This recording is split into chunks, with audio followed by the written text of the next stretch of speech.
Welcome to week two, everyone. I just wanted to say week one was fabulous. I've already started grading your work. I haven't gotten through all of it yet, but I'm hoping to by tomorrow or early Tuesday morning. And y'all are doing a great job of participation and discussion boards. So I really appreciate it. And also thank you for letting me know when you're not spring break or fall breaks are because it seems like almost all of you have the exact same fall break, which happens to line up with my kids' fall break. So that is perfect. So we're jumping right in. I can't remember if I mentioned this or not, but because you get a whole week for fall break and because you also get a week off for Thanksgiving break, technically we have to take this 15-week course and condense it down into 13 weeks. And so we're just going to have to jump right on into these rhetoric concepts. Your asynchronous assignments this week. One of them deals with rhetoric. What rhetoric is, just for refresher for those of you who maybe already have and nobody has already, but just some, basic information on rhetoric. These are things that we're going to be in concepts that we're going to be using throughout the course of the semester. And your asynchronous assignment, your second asynchronous assignment, as well as your discussion boards will be with storytelling narrative. Also, your first thing, which is going to be due on the 22nd. So it is a narrative. At MTSU, we like to explore a specific type of narrative. We like to explore students' relationship with literacy to help us understand how they got to where they are now and where they want to go. So, let's get started.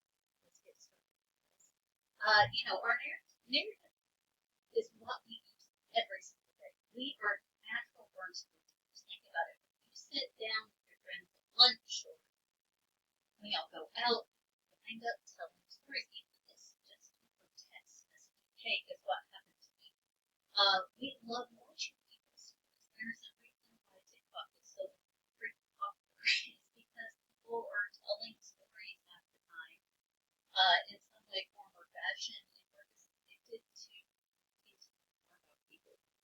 They form who we are and why we do.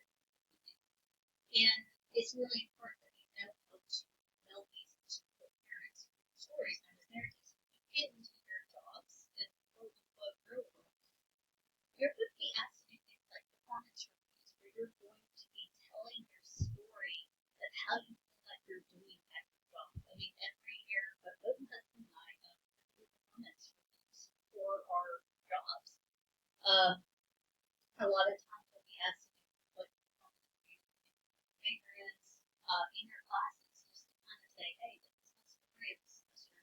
This is why I feel like I'm certain straight, graduate to move on to the division classes for my particular major. So narrative is really hard important. A literacy narrative specifically is a story about your relationship with reading, speaking, and writing. So it often focuses on two personal stories that shape your relationship with literacy that has to this day. So a lot of times writers will share their own literacy stories so that readers understand why to write the way they do. And there are feelings. So the guy that wrote Captain Underwood, his name, Dave, is Dave something. Sorry, his name is just like my handwriting.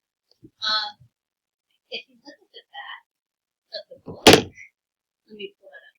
Okay, give me just a second. I think I've already got it. There it is. Dave. So when he was a kid, he was diagnosed with ADHD and dyslexia. He was so disruptive in class that the teachers made him sit out in the hallway every day. Luckily, Dave loved to draw and make up stories, so he spent some time in the hallway creating his original comic book, The Very First Adventures of Dogman and Captain Underpants. So that I've been millionaire by sharing his creative stories. But this is his narrative right here, his background. It's just like, oh wow. This guy is a famous author and he has dyslexia. And he was able to do it. He was able to take, something that a lot of people saw as negative and focus his creative energy into creating a story in another way. And I think that's just really, really awesome. That's almost the best. So what you're going to do is think about your background as a reader, speaker, writer. Maybe you won't have to cover all three of these, all right? I've had students in the past go about reading, speaking, and writing. Now, just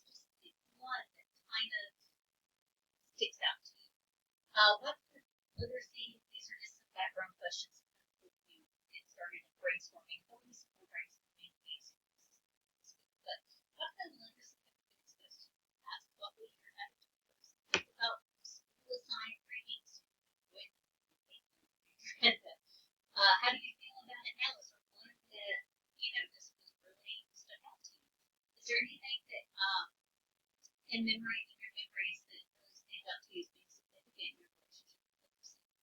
Think about teachers or parents or other people who maybe help shape your attitudes towards others. Let me just examples in just a second. So just focus on one or two specific memories. Don't go more than that. Like don't be a literacy autobiography. I mean, narrative is pretty narrow. You can focus on one or two specific things in your life. So, and how they pay attention to the example that we're going to go over in the Basic Assignment 1 this week. I just need 2 to 4 pages to explore these events and memories in detail and how they currently impact our views of your relationship. I don't have a formatting requirement for this. I would like your name on it. The 12-point font because I'm in my 40s now and my eyes on others to see it. Do double spacing and make sure you have a type. Like I'm not doing formal MLA just yet with all of you, but these are just kind of some basic that we thought this up to writing formal MLA papers.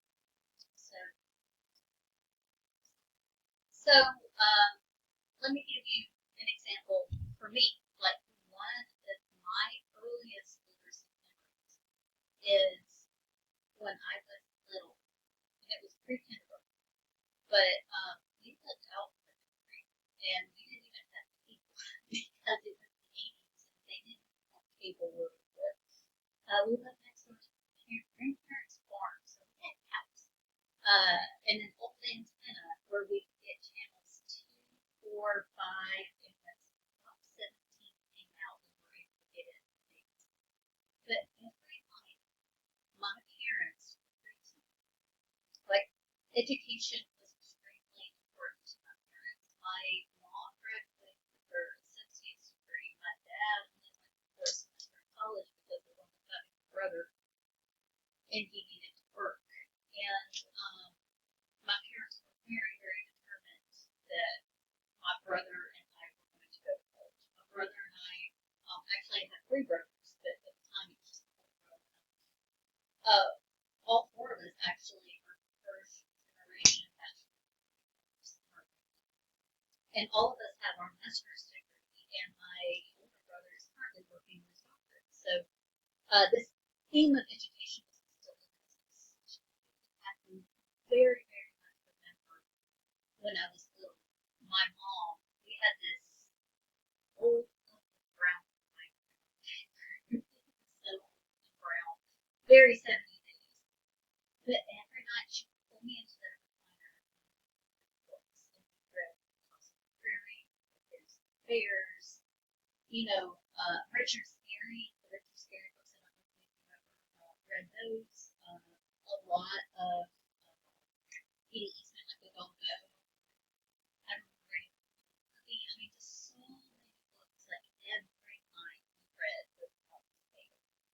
And it's one of the most comforting memories that I have. So I could write with that. I could just sometimes what the message is actually doing is sometimes when we're thinking about movies, what's really, really helpful is for us to record us talking about them.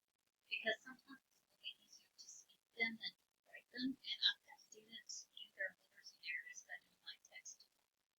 Like they would talk it out on their phones or on their, like there's a text talk feature on a dictate feature. Actually, it's right here. And you might not be able to see it, it's right there.